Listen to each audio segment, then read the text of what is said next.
Hello student, सम्मा institute Sikar में आप सभी का हार्दिक स्वागत है। तो स्टूडेंट, आज हम जिस टॉपिक के बारे में डिस्कस करने वाले हैं वो है डेरिवेटिव ऑफ एन आर्क। तो देखिए, ये टॉपिक ऐसा है, ये थोड़ा ज्योमेट्रिकल है। इसमें आपके पास फिक्स फॉर्मूले होते हैं, उन फॉर्मूले के ऊपर क्या है, क्वेश्चन पूछा जाता है। अब यहाँ पे जो होता है, इसमें क्वेश्चंस की ज़्यादा वेराइटीज़ नहीं होती है। क्यों वैरायटी नहीं होती है? क्योंकि इसमें ज़्यादा आपको जो क्वेश्चन आता है एग्जाम में वो सीधा क्वेश्चन आता है। यहाँ पे क्या होता है, जो भी क्वेश्चन आएगा उसके लिए पर्टिकुलर फॉर्मूला होता है।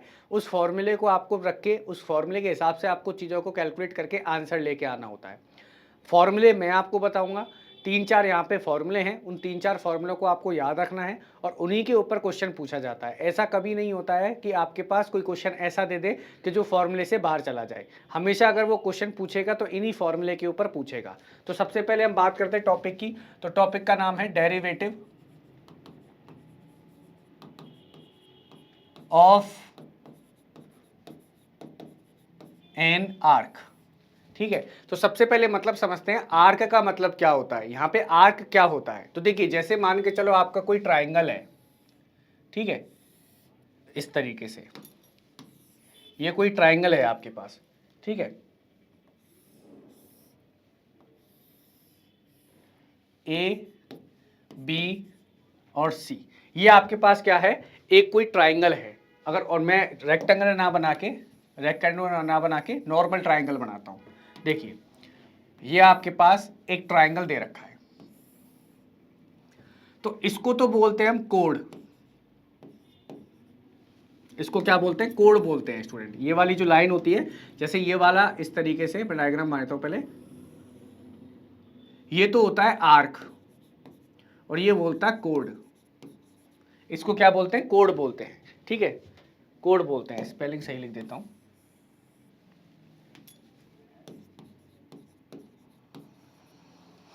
इस तरह का जो आपके पास डायग्राम होता है उसको हम क्या बोलते हैं? आर्क और कोड बोलते हैं। आर्क का मतलब क्या होता है? दो पॉइंट्स को आप इस तरीके से मिलाओ, यानी आपने क्या किया, एक आर्क लिया, यानी आपने क्या लिया, जिसको हिंदी में हम चाप बोलते थे। आपने स्कूल में क्या होगा कि स्कूल में आप चाप बनाते थे, यानी आर्क बनाते थे। वही चीज आर्क है कि आपने किसी एक पॉइंट पे इसको सेंटर मान के आपने कहीं पे जाके इसको आर्क खींच दिया, कहीं पे जाके इसको कट करवा दिया, तो उसको हम क्या बोलते हैं? आर्क बोलते हैं। तो हम यहाँ पे यही बात करेंगे, डेरिवेटिव ऑफ एन आर्क, यानी अगर मुझे इस आर्क का डेरिवेटिव निकालना है तो हम कैसे निकालेंगे, वो उसकी हम बात करेंगे, डेरिवेटिव ऑफ एन आर्क। अब देखिए, बात करते हैं आर्क की। तो आर्क की जो इक्वेशन होती है, आपको क्वेश्चन किस तरीके से दिया जाएगा कि आपके पास क्या होगा, आर्क की इक्वेशन दी जाएगी। उस आर्क की इक्वेशन का आपको क्या करना है? डेरिवेटिव करना है। यहाँ पे डेरिवेटिव का लिए फॉर्मूले होते हैं, वो भी मैं आपको बताऊंगा। अब आपको याद होगा, एक मैं छोटी सी बेसिक चीज मैं आपको बता देता हूं। अगर किसी स्टूडेंट को आती है तो अच्छी बात है, नहीं आती है तो वो देख ले कि जो भी इक्वेशन होती है वो हमारे पास तीन टाइप की इक्वेशंस होती हैं। इक्वेशन कितने टाइप्स की होती है? तीन टाइप्स की। पहली तो होती है हमारे पास कार्टेशियन कोऑर्डिनेट, कार्टेशियन फॉर्म में बोलते हैं हम उसको, या तो कार्टेशियन फॉर्म में होगी। दूसरा होता है हमारे पास पोलर फॉर्म, पोलर फॉर्म। और तीसरा होता है हमारे पास पैरामेट्रिक फॉर्म,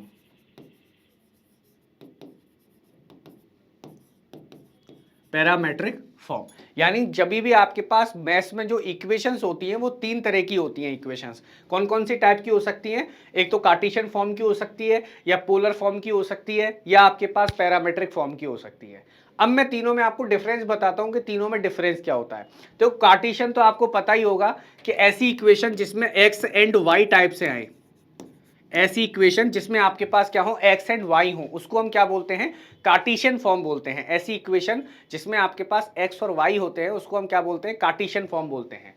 और पोलर का मतलब होता है जहां पे आर एंड थीटा टाइप से हो आपके पास, जो इक्वेशन है वो आर और थीटा में है, तो उसको हम क्या बोलते हैं? पोलर कोऑर्डिनेट बोलते हैं, या उसको हम क्या बोलते हैं? पोलर फॉर्म बोलते हैं।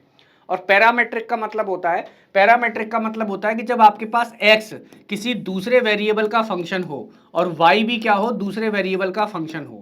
यानी अगर आपके पास x और y किसी दूसरे वेरिएबल के फंक्शन हो, जैसे x यहाँ पे t का फंक्शन है, y भी यहाँ पे t का फंक्शन है, तो यानी ऐसे कोऑर्डिनेट, यानी ऐसे x y जो किसी और वेरिएबल पे डिपेंड करते हो। अब हो सकता है यहाँ पे t की जगह थीटा हो, यहाँ पे टी की जगह थीटा भी हो सकता है। यानी कहने का मतलब है पैरामेट्रिक फॉर्म का मतलब ये होता है कि जब आपके पास एक्स और वाई अगर दूसरे वेरिएबल पे डिपेंड कर रहे हों तो उसको हम क्या बोलते हैं, पैरामेट्रिक फॉर्म बोलते हैं। अब इन तीनों के क्या होता है, फॉर्मूले अलग अलग होते हैं कि यानी जब भी आपको आर्क का डेरिवेटिव निकालना है, डेरिवेटिव ऑफ एन आर्क निकालना है, यानी जब भी आपको आर का डेरिवेटिव निकालना है तो अगर कार्टेशियन फॉर्म में इक्वेशन हुई उसका फॉर्मूला अलग होता है, अगर पोलर फॉर्म में इक्वेशन हुई तो उसका फॉर्मूला अलग होता है, और पैरामीट्रिक फॉर्म में इक्वेशन हुई तो उसका फॉर्मूला अलग होता है।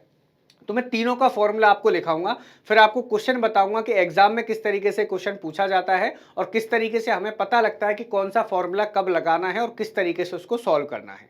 तो चलिए, तो फॉर्मूले की बात करें, तो फॉर्मूले की बात करें तो सबसे पहले फॉर्मूला आता है हमारे पास, फॉर्मूला हेडिंग डालेंगे, formula for derivative of arc. तो सबसे पहले हम कौन सा फॉर्मूला लिखेंगे, सबसे पहले हम लिखेंगे कार्टेशियन फॉर्म के लिए, कार्टेशियन फॉर्म के लिए, यानी अगर आपके पास आर्क की जो इक्वेशन है अगर वो कार्टेशियन फॉर्म में दे दी जाए तो उसके लिए फॉर्मूला क्या होता है उसके बारे में बात करेंगे। तो देखिए उसके लिए फॉर्मूला होता है आपके पास ds upon dx equal to under root 1 plus dy upon dx का होल स्क्वायर, ये फॉर्मूला होता है हमारे पास। और इसी तरह अगर आपको ds अपॉन dy निकालना है, ds अपॉन dy, तो इसका फॉर्मूला होता है 1 प्लस dx अपॉन dy का होल स्क्वायर। यानी मेरे कहने का मतलब ये है कि जब भी आपको कोई आर्क की इक्वेशन अगर इस टाइप से दे रखी हो, y equal to F X दे रखी हो, अगर आपके पास जब भी कोई आपके पास आर्क की equation y equal to F X दे रखी हो, यानी आपको पता है x और y कार्टेशियन फॉर्म है, तो यानी जब भी आपको equation y equal to F X दे रखी हो तब तो ये वाला फॉर्मूला लगाना है। और जब आपके पास equation x equal to F Y type में दे रखी हो तब ये वाला फॉर्मूला लगाना है। जब भी आपको डेरिवेटिव ऑफ आर्क निकालना है तो अगर equation y equal to F X दे रखी है तो ये वाला फॉर्मूला लगाना है, और जब x equal to F y दे रखा है तो ये वाला फॉर्मूला लगाना है। अब दूसरा आता है हमारे पास पोलर फॉर्म, दूसरा आता है पोलर फॉर्म। तो पोलर फॉर्म का जो फॉर्मूला होता है वो होता है ds upon D theta equal to under root are square plus D R upon D theta का होल स्क्वायर। ये हमारे पास फॉर्मूला होता है पोलर फॉर्म का।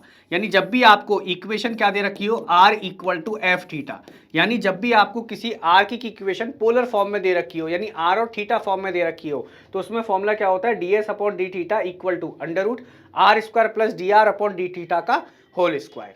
ठीक है, अब आती है तीसरी हमारे पास आती है कि अगर आपके पास पैरामेट्रिक फॉर्म में दे रखा हो, अगर आपके पास क्या दे रखा हो, पैरामेट्रिक फॉर्म में फॉर्मूला दे रखा हो या इक्वेशन पैरामेट्रिक फॉर्म में दे रखी हो, तो उस फॉर्म में हमारे पास इक्वेशन क्या होती है, देखिए पैरामेट्रिक फॉर्म में इक्वेशन की बात करें हम तो पैरामेट्रिक फॉर्म, अब तीसरी आती है हमारे पास पैरामेट्रिक फॉर्म, पैरामेट्रिक फॉर्म। तो देखिए यहां पे क्या होता है कि x आपके पास किसी और वेरिएबल का फंक्शन होता है, इसी तरह y भी क्या होगा, किसी और वेरिएबल का फंक्शन होगा। मान के चला मैंने कि x क्या है, t का फंक्शन है, और y भी क्या है, t का फंक्शन है। और यहाँ पे आपको क्या निकालना है, लेंथ और डेरिवेटिव ऑफ आर्क निकालनी है, तो उसका फॉर्मूला होता है under root dx upon dt का whole square plus dy upon dt का होल स्क्वायर। ये हमारे पास फॉर्मूला होता है। तो ये चार फॉर्मूले आपको याद रखने हैं, 1 2 3 4। इन चारों फॉर्मूले से आपके डेरिवेटिव ऑफ आर्क निकाले जा सकते हैं। जो एग्जाम में क्वेश्चन आता है वो इन्हीं के ऊपर बेस्ड आता है, बस थोड़ा सा वो इन्हीं फॉर्मूलों में से चेंज करता रहता है, फॉर्मूला चेंज नहीं होता है, बस थोड़ा सा बोलने का तरीका और वो घुमाने का तरीका घुमा देता है क्वेश्चन को, जिससे स्टूडेंट्स क्या होते हैं, कंफ्यूज हो जाते हैं। बाकी आपको मैं क्वेश्चन करवाऊंगा, जो लास्ट ईयर आए हैं वो क्वेश्चन भी करवाऊंगा, और आपको बताऊंगा कि जो भी हमने फॉर्मूले लिखे हैं उनसे बाहर कोई भी क्वेश्चन नहीं गया है, बस स्टूडेंट को समझने की जरूरत होती है कौन सा फॉर्मूला किस तरीके से यूज करना होता है। ठीक है, चलिए मैं क्वेश्चन की बात करता हूं, तो मैं तीनों के ऊपर एक एक क्वेश्चन करवाऊंगा। मैं एक क्वेश्चन कार्टेशियन फॉर्म पे भी करवाऊंगा, एक क्वेश्चन पोलर फॉर्म पे भी करवाऊंगा, और एक क्वेश्चन पैरामेट्रिक फॉर्म पे भी करवाऊंगा। तो चलिए बात करते हैं सबसे पहले क्वेश्चंस की। तो क्वेश्चन की बात करें तो देखिए क्वेश्चन है आपके पूछा गया है, क्वेश्चन क्या पूछा गया है, क्वेश्चन पूछा गया है for the curve for the curve y equal to से a log sec x upon a, prove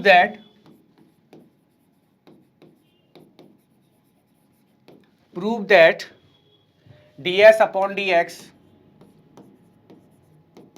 equal to sec x upon a and d square x upon ds square equal to -1 upon 2a sin 2x upon a। ये हमें question दिया हुआ है। तो सबसे पहले question समझते हैं, क्वेश्चन क्या कहना चाह रहा है। क्वेश्चन ये कहना चाह रहा है कि अगर आपके पास y क्या दे रखा है, y आपको ये दे रखा है, ठीक है, y क्या दे रखा है, आपको ये दे रखा है। अब आपको क्या निकालना है, एक तो ds अपॉन dx, आपको क्या प्रूफ करना है कि ds अपॉन dx क्या होगा, sec x अपॉन a, और दूसरी चीज आपको क्या प्रूफ करनी है कि d square x upon ds square बराबर क्या होगा, -1 upon 2a sin 2x upon a होगा। अब देखिए यहाँ पे सबसे पहले जब भी आपको कोई आर्क की इक्वेशन दे दी जाए तो सबसे पहले आप ये देखिए कौन सी फॉर्म है, क्या वो कार्टेशियन फॉर्म है, क्या वो पोलर फॉर्म है, क्या वो आपके पास पैरामीट्रिक फॉर्म है। तो यहाँ पे हम देख रहे हैं x और y आ रहा है, x और y आ रहा है, तो इसका मतलब कौन सी फॉर्म है, आपके पास कार्टेशियन फॉर्म है। तो कार्टेशियन फॉर्म में मैंने आपको दो फॉर्मूले लिखाए थे, कार्टेशियन फॉर्म में आपको दो फॉर्मूले लिखाए थे, एक तो ds अपॉन dx का लिखाया था और एक ds अपॉन dy का लिखाया था। अब हमें यहाँ पे देखना है कौन सा फॉर्मूला लगेगा। तो देखिए प्रूफ क्या करना है, आपको ds अपॉन dx करना है। तो हमें पता है ds अपॉन dx क्या होता है हमारे पास कार्टेशियन फॉर्म के आर की इक्वेशन के लिए, वो होता है √1 प्लस dy अपॉन dx का होल स्क्वायर, ये होता है। यानी मुझे क्या चाहिए, अगर ds अपॉन dx निकालना है तो मुझे dy अपॉन dx चाहिए। अब dy अपॉन dx कहां से निकलेगा, वो यहां से निकलेगा, क्योंकि y इक्वल टू आपको क्या दे रखा है, a log sec x upon a। अगर मैं इसका y का डेरिवेटिव करूं x के रेस्पेक्ट में तो dy अपॉन dx मिल जाएगा। तो चलिए निकालते हैं। तो y इक्वल टू क्या दे रखा है, a log sec x upon a। अब मुझे इसका क्या करना है, डेरिवेटिव,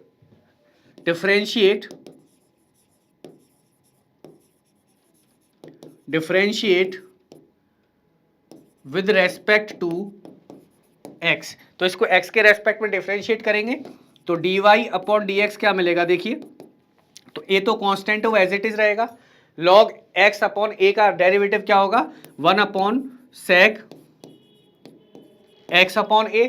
अब इस sec का करेंगे, sec का क्या होता है, sec x tan x, तो यानी sec x upon a tan x upon a। अब अंदर x अपॉन a का करेंगे तो x अपॉन a का क्या हो जाएगा, 1 अपॉन a, ये हो जाएगा।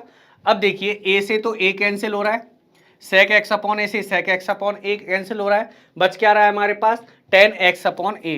तो dy अपॉन dx क्या बचा मेरे पास बचा tan x अपॉन a, क्या बचा, tan x अपॉन a, ये बचा।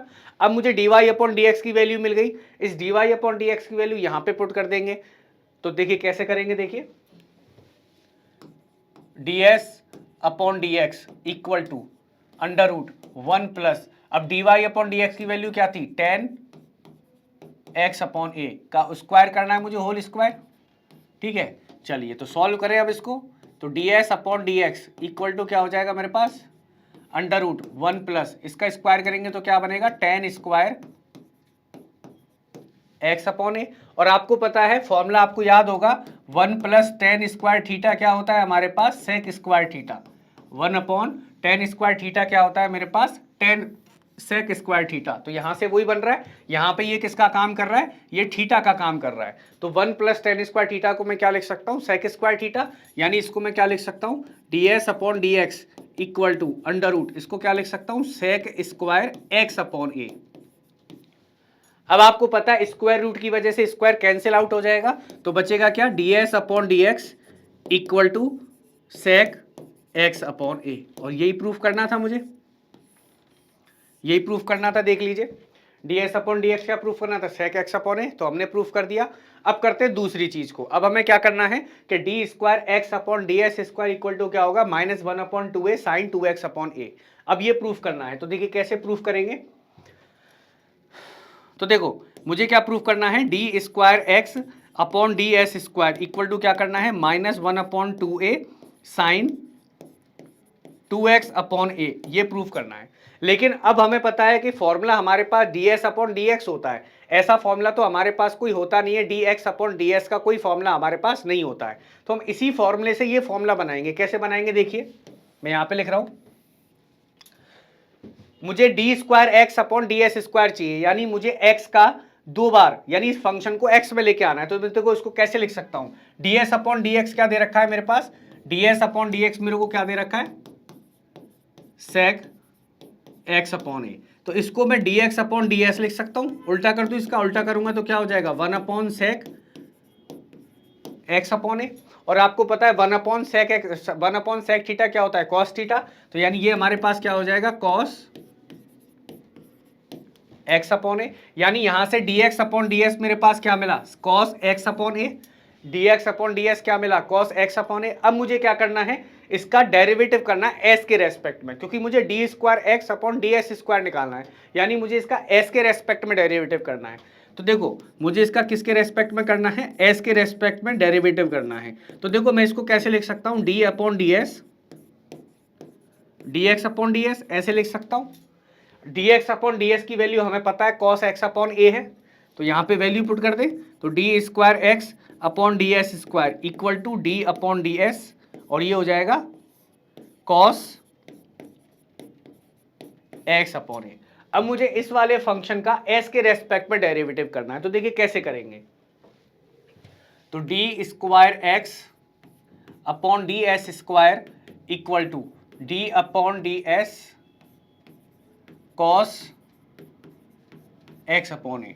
तो डेरिवेटिव करें s के रेस्पेक्ट में, तो देखो cos का करेंगे, cos का क्या हो जाएगा, माइनस का साइन x अपॉन ए। अब अंदर वाली टर्म का करेंगे x अपॉन ए का, तो 1 अपॉन तो एज इट इज, s का करेंगे तो क्या हो जाएगा dx अपॉन ds, क्योंकि हम s के रेस्पेक्ट में कर रहे हैं, ध्यान रखना। अब हम x के रेस्पेक्ट में ना करके s के रेस्पेक्ट में कर रहे हैं, तो क्या हो जाएगा 1 अपॉन ए तो एज इट इज, और x का करेंगे तो ds upon ds, dx upon ds।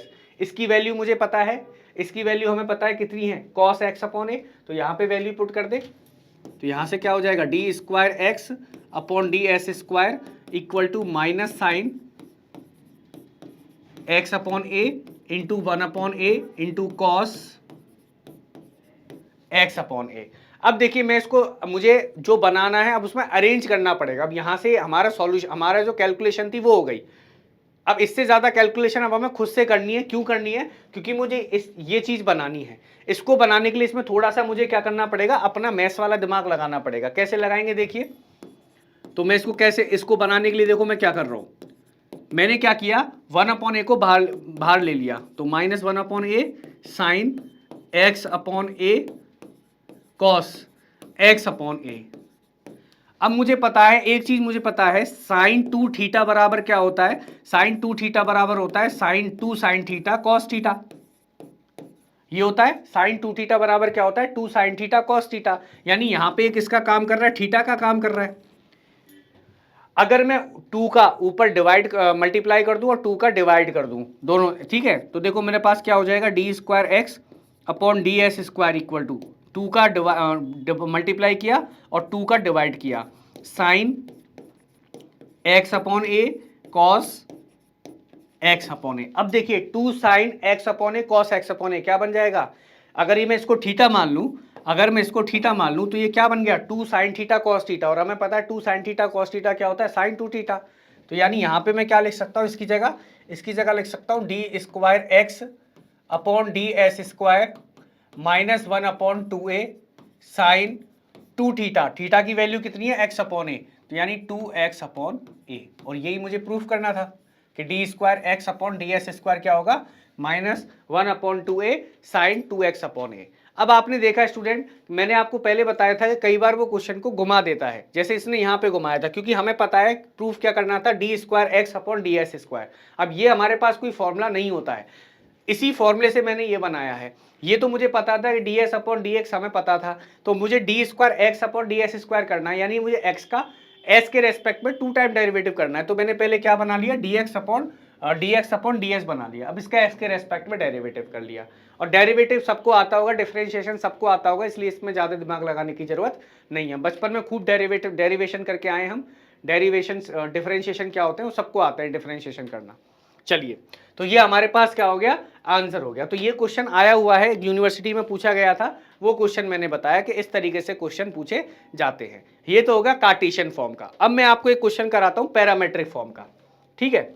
सबसे पहले चलो मैं क्वेश्चन लेता हूं पोलर फॉर्म का, कि अगर पोलर फॉर्म में आपको कोई आर की इक्वेशन दे दी जाए तो आपको किस तरीके से उसको सॉल्व करना है। तो क्वेश्चन क्या दे रखा है,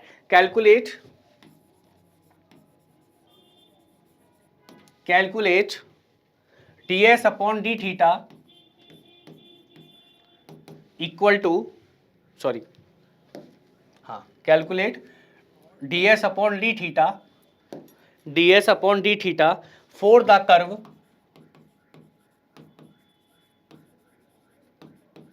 curve r equal to e की power a,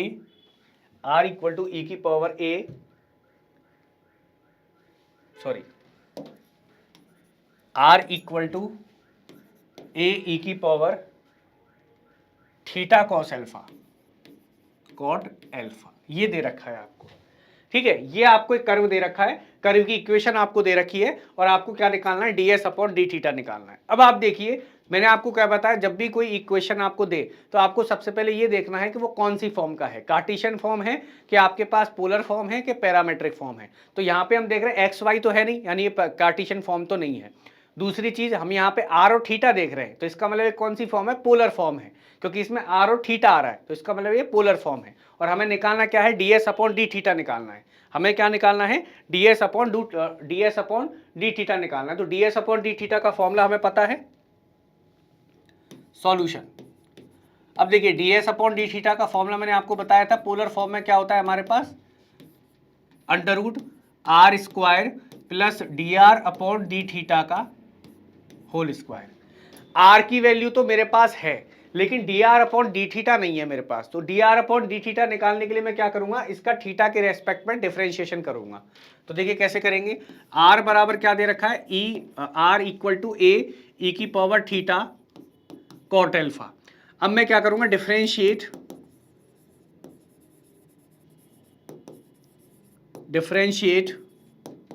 with respect to theta.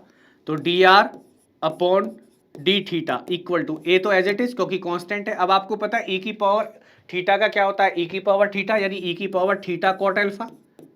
अगर ये पूरा मैं थीटा मान लूं, इस पूरे को अगर मैं थीटा मान लूं, तो ई की पावर थीटा का क्या होगा, ई की पावर थीटा। अब इसका करेंगे ऊपर वाले का, तो यहाँ पे देखो थीटा कॉट एल्फा है, कॉट एल्फा क्या है, थीटा कॉट एल्फा का क्या हो जाएगा, कॉट एल्फा, क्योंकि थीटा का तो ये कॉट एल्फा कांस्टेंट है, क्योंकि थीटा के रेस्पेक्ट में कर रहे हैं, तो कॉट एल्फा क्या है, इसके लिए कांस्टेंट है, और थीटा का क्या हो जाएगा, 1, तो कॉट एल्फा हो जाएगा। अब आपके पास D are upon D theta मिल गया, आपको क्या मिल गया, D are upon D theta मिल गया। इस D are upon D theta की और आर की वैल्यू यहाँ पे पुट करेंगे, तो D S upon D theta equal to under root are square, r आपको ये दे रखा है, इसका स्क्वायर करेंगे, यानी ए की पावर थीटा कॉट एल्फा का whole square plus D R upon D theta का स्क्वायर करना है। तो D R upon D theta ये रहा, यानी इसका भी स्क्वायर करना है, तो ए ई की power theta cot alpha into cot alpha का होल स्क्वायर, ये हो गया। अच्छा, इसका स्क्वायर कर दे अब हम, तो स्क्वायर करने पर देखो क्या मिलेगा, स्क्वायर करने पर क्या मिलेगा, d S upon D theta equal to under root, इसका स्क्वायर करेंगे तो क्या मिलेगा, ए स्क्वायर ई की पावर 2 थीटा कॉट एल्फा, इसका स्क्वायर करने पर ये मिलेगा, प्लस अब इसका स्क्वायर करेंगे तो क्या मिलेगा, देखिए ए स्क्वायर ई की पावर 2 थीटा कॉट एल्फा, और कॉट का करेंगे तो कॉट स्क्वायर एल्फा, ये बना हमारे पास। अब देखिए इन दोनों में से कॉमन क्या आ रहा है, इन दोनों में से ए स्क्वायर ई की power 2 theta cot alpha common आ रहा है, तो D S upon D theta equal to, common क्या आ रहा है आपके पास, ए स्क्वायर ई की power 2 theta cot alpha common आ रहा है, अंदर क्या बच रहा है, 1 प्लस कॉट स्क्वायर एल्फा। अब आपको पता है 1 प्लस कॉट स्क्वायर थीटा बराबर क्या होता है, cosec square theta, cosec square theta. यहां पे ये किसका काम कर रहा है, थीटा का काम कर रहा है, ठीक है। तो क्या हो जाएगा, इसकी जगह मैं क्या लिख सकता हूं, कोसेक स्क्वायर थीटा, यानी कोसेक स्क्वायर एल्फा लिख सकता हूं।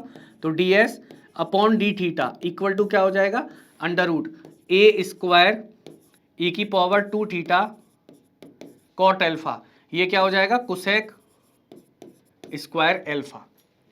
अब देखो ए का भी स्क्वायर हो रहा है, इसका भी स्क्वायर हो रहा है और इसका भी स्क्वायर हो रहा है, तो इस चीज को मैं कैसे लिख सकता हूं, इस चीज को मैं कैसे लिख सकता हूं, ए ई की power theta cot alpha cosec alpha का होल स्क्वायर, ऐसे लिख सकता हूं, क्योंकि जब आप इसको सॉल्व करोगे तो यही चीज मिलेगी और आपको पता है स्क्वायर रूट से स्क्वायर कैंसिल हो जाएगा, तो D S upon D theta कितना बचेगा आपके पास, D S upon D theta हमारे पास क्या बचेगा, ए कोसेक एल्फा ई की पावर थीटा कॉट एल्फा, और यही आपके पास क्या होगा, आंसर होगा, यही आपके पास क्या होगा, आंसर होगा। तो इस तरीके से हमने क्या निकाल दिया, D S upon D theta निकाल दिया। ये हो गया हमारे पास पोलर फॉर्म। अब एक क्वेश्चन मैं आपको करवाता हूं पैरामेट्रिक फॉर्म का, ठीक है, मैंने कार्टेशियन फॉर्म का करवा दिया एक क्वेश्चन कि किस तरीके से फॉर्मूला यूज होता है, कैसे पता करते हैं कार्टेशियन फॉर्म है, पोलर फॉर्म है कि पैरामेट्रिक फॉर्म है। पोलर फॉर्म का एक क्वेश्चन करवा दिया, पोलर फॉर्म में फॉर्मूला कैसे यूज करते हैं, कैसे कैलकुलेशंस करते हैं, वो मैंने बता दिया। अब मैं बात करता हूं पैरामेट्रिक फॉर्म की। तो देखिए क्वेश्चन क्या दे रखा है आपको, क्वेश्चन दे रखा है for the cycloid, for the cycloid x equal to a1 minus cos theta, y equal to a t plus sine t, find ds upon dt, ds upon dx and ds upon dy। अब देखिए यहां पे इसने तीन चीजें पूछी हैं, आपको x दे रखा है, आपको y दे रखा है, ठीक है, x और y आपको दे रखे हैं, और आपसे क्या पूछा है, एक तो ds अपॉन dt पूछा है, एक ds अपॉन dx पूछा है और एक ds अपॉन dy पूछा है। अब देखिए ये आपके पास क्या है, पैरामेट्रिक फॉर्म है। क्यों है, क्योंकि देखो x किसका फंक्शन है, थीटा का फंक्शन है, और y भी किसका, सॉरी t है, यहाँ पे t है, या थीटा नहीं आएगा, t आएगा यहाँ पे, थोड़ा स्टूडेंट को ठीक कर लेना, यहाँ t आएगा, ठीक है। अब देखिए यहाँ पे x जो है वो t का फंक्शन है और y भी किसका फंक्शन है, t का फंक्शन है, और आपको पता है जब x और y किसी दूसरे वेरिएबल के फंक्शन होते हैं तो वो कौन सी फॉर्म होती है, पैरामेट्रिक फॉर्म। तो सबसे पहले हम क्या निकालेंगे, ds अपॉन dt निकालेंगे, उसके बाद ds अपॉन dx निकालेंगे और फिर ds अपॉन dy निकालेंगे। तो चलिए कैसे करेंगे, देखिए हमें पता है ds अपॉन dt का फॉर्मूला हमने पढ़ा हुआ है, ds अपॉन dt का फॉर्मूला क्या होता है हमारे पास, under root dx upon dt का whole square plus dy upon dt का होल स्क्वायर, ये होता है। अब मुझे क्या चाहिए, dx अपॉन dt चाहिए और dy अपॉन dt चाहिए, वो कहां से निकलेगा, वो यहां से निकलेगा। x का मैं t के रेस्पेक्ट में डेरिवेटिव करूंगा तो dx अपॉन dt निकलेगा, और y का t के रेस्पेक्ट में डेरिवेटिव करूंगा तो dy अपॉन dt निकलेगा।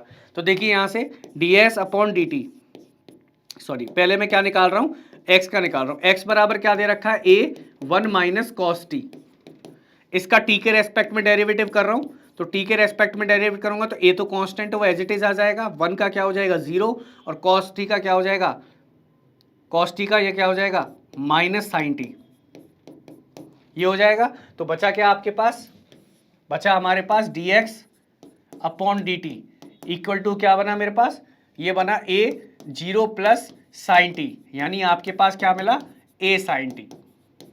आपको dx अपॉन dt क्या मिला, a sine t, dx upon dt क्या मिला, a साइन टी।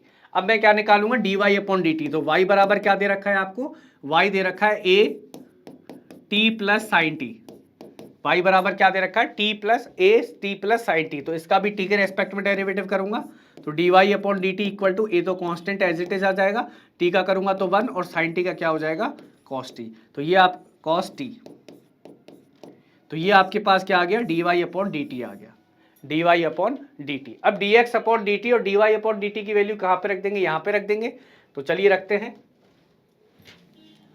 तो ds upon dt equal to under root dx upon dt कितना है मेरे पास, dx अपॉन dt है a साइन टी, यानी a साइन टी का होल स्क्वायर, और आपके पास dy अपॉन dt कितना है, dy अपॉन dt है मेरे पास a1 plus cos T, a1 plus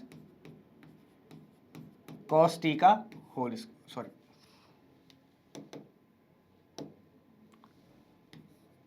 का होल स्क्वायर, ये हो जाएगा। चलिए इसका स्क्वायर सॉल्व करें अब, तो D S upon d t क्या हो जाएगा, a square sine square t, और इसका करेंगे तो a square 1 plus cos t का होल स्क्वायर। अब इसका भी स्क्वायर करना पड़ेगा, तो ए प्लस बी के होल स्क्वायर से ओपन होगा ये, तो D S upon d t equal to a square sine square t plus a square, इसको करेंगे तो 1 plus cos square t plus 2 cos t, ये हो जाएगा। अब इस ए स्क्वायर का मल्टीप्लाई कर दूं अंदर, तो D S upon d t equal to a square sine square t plus a square cos square t plus 2a square cos t, ये हो जाएगा। अब देखिए इन दोनों को देखिए, इस वाली टर्म को और इस वाली टर्म को देखिए, इन दोनों में से क्या कॉमन आ रहा है, ए स्क्वायर कॉमन आ रहा है। इन दोनों में से ए स्क्वायर कॉमन आ रहा है, बचेगा क्या, sign square t plus cos square t, और बची कुची क्या है, ए स्क्वायर बचा है एक तो हमारे पास, और एक क्या बचा है, 2a स्क्वायर कॉस टी, ये बचा है। आपको पता है sign square T cos square T कितना हो जाएगा, 1, तो यानी D S upon d T ये कितना हो जाएगा, ए स्क्वायर और ये स्क्वायर एज इट इज, और ये क्या बचेगा, 2a square cos t. A square plus a square कितना होगा, 2a स्क्वायर, तो D S upon d t equal to 2a square plus 2a square cos t. अब देखो दोनों में से 2a स्क्वायर कॉमन आ रहा है, 2a स्क्वायर कॉमन आ रहा है, तो बचेगा क्या, 1 प्लस कॉस टी। अब देखिए आपको याद होगा स्टूडेंट, 1 प्लस कॉस थीटा क्या होता है, 1 प्लस कॉस थीटा होता है 2 sine square theta by 2। 1 plus cos theta क्या होता है, चलिए मैं निकाल के बता देता हूं आपको। देखिए कॉस 2 थीटा बराबर क्या होता है, cos square theta minus sine square theta. मुझे क्या चाहिए, 1 प्लस कॉस थीटा चाहिए, ठीक है। तो कॉस 2 थीटा, इसको मैं क्या लिख सकता हूँ, इसको तो एज इट इज लिख दूँ, और इसकी जगह मैं क्या लिख सकता हूँ, 1 माइनस कॉस स्क्वायर थीटा। तो यहाँ से क्या हो जाएगा, कॉस 2 थीटा इक्वल टू ये हो जाएगा cos square theta minus 1 plus cos square theta. तो यहाँ से देखिए आपके पास क्या हो जाएगा, कॉस 2 थीटा इक्वल टू ये हो जाएगा 2 कॉस स्क्वायर थीटा माइनस 1, ठीक है। इधर ले आए इसको, तो 1 plus cos 2 theta equal to 2 cos square theta, ये होता है हमारे पास फॉर्मूला। आपको याद होगा 1 प्लस कॉस थीटा क्या होता है, 2 कॉस स्क्वायर थीटा। अब यहाँ पे देखिए थीटा का काम कौन कर रहा है, 2 थीटा का काम कौन कर रहा है, टी कर रहा है। यहाँ पे 2 थीटा का काम कौन कर रहा है, टी कर रहा है। तो थीटा बराबर यहाँ से क्या हो जाएगा, t/2, थीटा बराबर t/2। तो यहाँ से अगर मैं इस फॉर्मूले में फिट करूंगा तो 1 प्लस कॉस टी क्या हो जाएगा, देखिए 1 प्लस कॉस टी, 2 थीटा की जगह हमने क्या माना, टी माना, तो 1 plus cos t equal to 2 cos square t/2, ये बनेगा हमारे पास फॉर्मूला। दोबारा रिपीट कर रहा हूं, 1 प्लस कॉस 2 थीटा क्या होता है, 2 कॉस स्क्वायर थीटा। अब हमें वैल्यू किसकी चाहिए, 1 प्लस कॉस टी की, यानी 2 थीटा को मैंने क्या मान लिया, टी मान लिया। तो यहाँ से थीटा बराबर क्या हो गया, t/2। अच्छा यहाँ पे वैल्यू पुट करूंगा अब यहाँ पे, तो देखो 2 थीटा की जगह टी रखा तो कॉस टी आ गया, और यहाँ पे थीटा की जगह क्या रखेंगे, t/2। तो यानी 1 प्लस कॉस टी बराबर क्या होगा हमारे पास, 2 कॉस स्क्वायर t/2। तो यहाँ पे 1 प्लस कॉस टी की जगह क्या रख सकता हूँ मैं, 2 कॉस स्क्वायर t/2 लिख सकता हूँ। चलिए तो रखूंगा यहाँ पे, क्या हो जाएगा देखिए, d S upon d t under root 2a square into 2 cos square t/2, ये हो गया आपके पास। देखिए 2 कॉस स्क्वायर t/2, 2 इंटू 2 कितना हो जाएगा, 4। तो इसको सॉल्व करेंगे, मल्टीप्लाई करेंगे, तो D S upon d T कितना हो जाएगा, 4a square cos square t/2।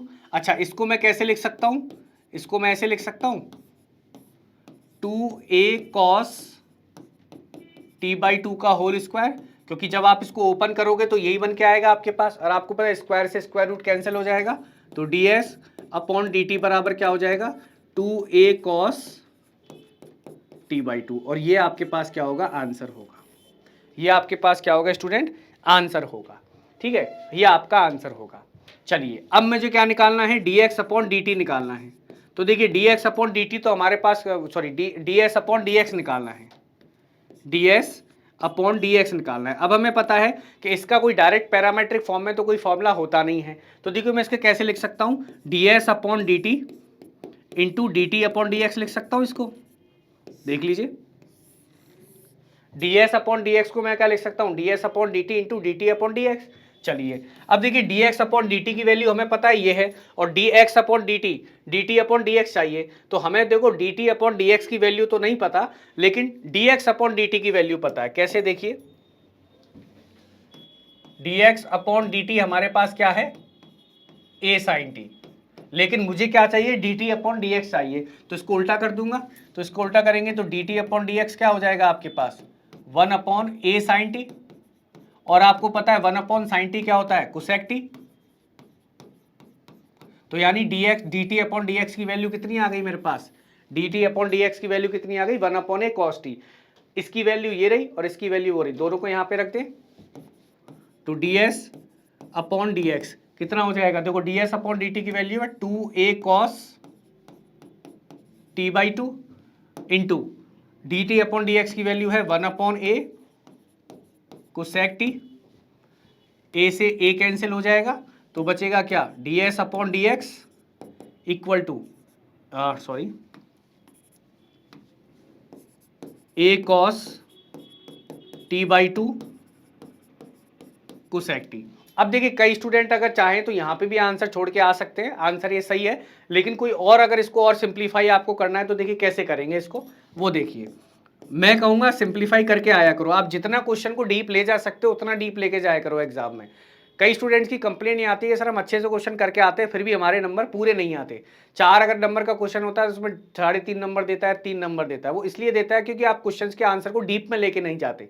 आप क्वेश्चंस के आंसर को हमेशा डीप में लेके जाइए, जितना आप कैलकुलेट कर सकते हो उतना ही कैलकुलेट करके आइए। तो देखो इसको और कैसे कैलकुलेट करेंगे, तो ऊपर तो आपके cos t/2 है। अब आपको पता है कोसेक को मैं क्या लिख सकता हूँ, 1 upon sine T, 1 upon sine T. अब देखिए साइन टी को मैं क्या लिख सकता हूं, तो a cos t/2, sorry a cos t/2 तो as it is. Sine t को मैं क्या लिख सकता हूं, सॉरी 2 है, ये 2 चल रहा है स्टूडेंट, a तो कैंसिल हो गया था, 2 चल रहा है ये, 2 cos t/2। साइन टी को मैं क्या लिख सकता हूं, 2 sin t/2 cos t/2, क्योंकि साइन 2 थीटा क्या होता है, 2 sin थीटा cos थीटा, तो 2 थीटा की जगह t है, तो थीटा क्या हो जाएगा, t/2। तो यहां से ये हो गया, 2 से 2 कैंसिल, cos t/2 से cos t/2 कैंसिल, क्या बचा आपके पास, 1 अपॉन साइन t/2, और आपको पता है 1 अपॉन साइन क्या हो जाता है, कोसेक t/2। यही आपके पास क्या होगा, आंसर होगा। इससे ज्यादा डीप आप नहीं जा सकते, ये लास्ट था, इससे ज्यादा कैलकुलेशन नहीं हो सकती, ये लास्ट है आपके पास। अब कई स्टूडेंट यहाँ पे आंसर छोड़ के आएंगे तो हो सकता है उनका आधा नंबर काट ले, वो टीचर के माइंड के ऊपर डिपेंड करता है, जो आपकी कॉपी चेक करेगा उसके ऊपर है, वो चाहे तो पूरा भी दे सकता है, वो चाहे तो काट भी सकता है। लेकिन अगर यहाँ तक करके आएंगे तो कैसा भी टीचर हो वो आपको पूरे नंबर उसको देने पड़ेंगे। ठीक है, तो ये क्वेश्चन था। अब इसी तरह आपको क्या निकालना है, ds अपॉन dy निकालना है। अब आपको क्या निकालना है, ds अपॉन dy निकालना है। तो देखो डायरेक्ट फॉर्मूला तो हमारे पास होता नहीं पैरामेट्रिक फॉर्म में, तो इसको भी मैं क्या लिख सकता हूँ, ds upon dt into dt upon dy, ये लिख सकता हूँ। हमें पता है dy अपॉन dt की वैल्यू, मुझे पता है dy अपॉन dt की वैल्यू कितनी है, a 1 प्लस कॉस टी। तो dt अपॉन dy की वैल्यू क्या हो जाएगी हमारे पास, 1 upon a 1 plus cos t, ये हो जाएगी। अच्छा ds अपॉन dt की सबकी वैल्यू हमें पता है, यहाँ पे रख दें, तो ds अपॉन dy क्या हो जाएगा, देखिए ds अपॉन dt की वैल्यू कितनी है हमारे पास, 2a cos t/2, और dt अपॉन dy की वैल्यू कितनी है, 1 upon a 1 plus cos t। इससे ये कैंसिल हो जाएगा, अब बचेगा क्या, ds upon dy equal to क्या होगा, 2 cos t/2 into 1 plus cos t। और अभी मैंने बताया 1 प्लस cos t की वैल्यू कितनी होती है, 2a cos t/2, 2 ds upon dy। हमें पता है इसकी वैल्यू कितनी होती है,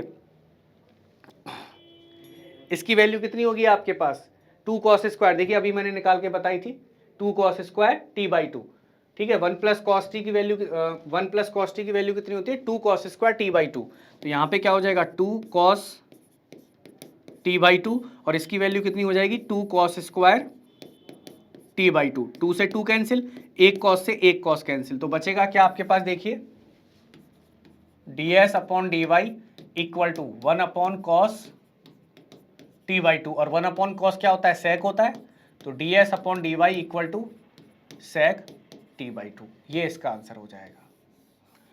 कई स्टूडेंट यहां तक भी आंसर छोड़ के आते तो उनको आंसर में पूरे नंबर नहीं मिलते, यहाँ तक छोड़ के आते तो पूरे नंबर नहीं मिलते, यहाँ पे पूरे नंबर मिलेंगे। तो इस तरीके से हम क्या निकालते हैं student, derivative of an arc निकालते हैं। 3 क्वेश्चन मैंने कराए, तीनों ही क्वेश्चन किसी ना किसी यूनिवर्सिटी में पूछे गए हैं। तो इन तीनों क्वेश्चन की हेल्प से मैंने आपको बताया कि क्वेश्चन किस तरीके से पूछा जाता है, किस तरीके से हमें पता लगता है कि कौन सा फॉर्मूला लगाना है और कैलकुलेशन कब करनी है और कहाँ तक करनी है और कैसे करनी है, उन चीज़ के बारे में मैंने आपको बता दिया है। तो ये स्टूडेंट हमारे पास था derivative of an arc, derivative of an arc. एक क्वेश्चन और है इसमें, वो क्वेश्चन मैं आपको नोट्स में प्रोवाइड करवा दूंगा। सेम इसी तरह क्वेश्चन है, इसी तरह हमें उसकी कैलकुलेशन करनी है, बस फर्क इतना है कि इसमें थोड़ा सा उस क्वेश्चन को घुमाया हुआ है। फॉर्मूला इसमें से लगेगा, फॉर्मूला ये लगेगा, लेकिन आपको फॉर्मूला बनाना पड़ेगा इन्हीं फॉर्मूला की हेल्प से, वो मैं आपको नोट्स में विद सॉल्यूशन आपको प्रोवाइड करवा दूंगा। तो आज की क्लास में स्टूडेंट हमने डेरिवेटिव ऑफ आर्क पढ़ा। आर्क का मतलब कोई नहीं पूछेगा आपसे, आपको टेंशन लेने की जरूरत नहीं है कि आर्क क्या होता है, ज़्यादा ध्यान मत दो, नहीं सब समझ में आ गया है जिसके ठीक है, नहीं आया टेंशन की कोई बात नहीं है। क्वेश्चन पूछे जाते हैं इसमें, क्वेश्चन के लिए 4 फॉर्मूले मैंने आपको लिखाए हैं, चारों फॉर्मूले याद रखिएगा। 3 क्वेश्चन मैंने ये करवाए हैं, इन क्वेश्चन को आपको सॉल्व करना है। एक क्वेश्चन में आपको नोट्स में विद सॉल्यूशन करवा दूंगा। अगर वो डेरिवेटिव ऑफ आर्क पूछेगा तो इन 3 क्वेश्चन तो ये, एक क्वेश्चन में आपको नोट्स में प्रोवाइड करवाऊंगा। 4 क्वेश्चन में ही क्वेश्चन आपको मिलेंगे, इन 4 से बाहर कोई क्वेश्चन नहीं मिलेगा। ठीक है स्टूडेंट्स, तो आज की क्लास हम यही खत्म करते हैं, मिलते हैं नेक्स्ट क्लास में। Thank you.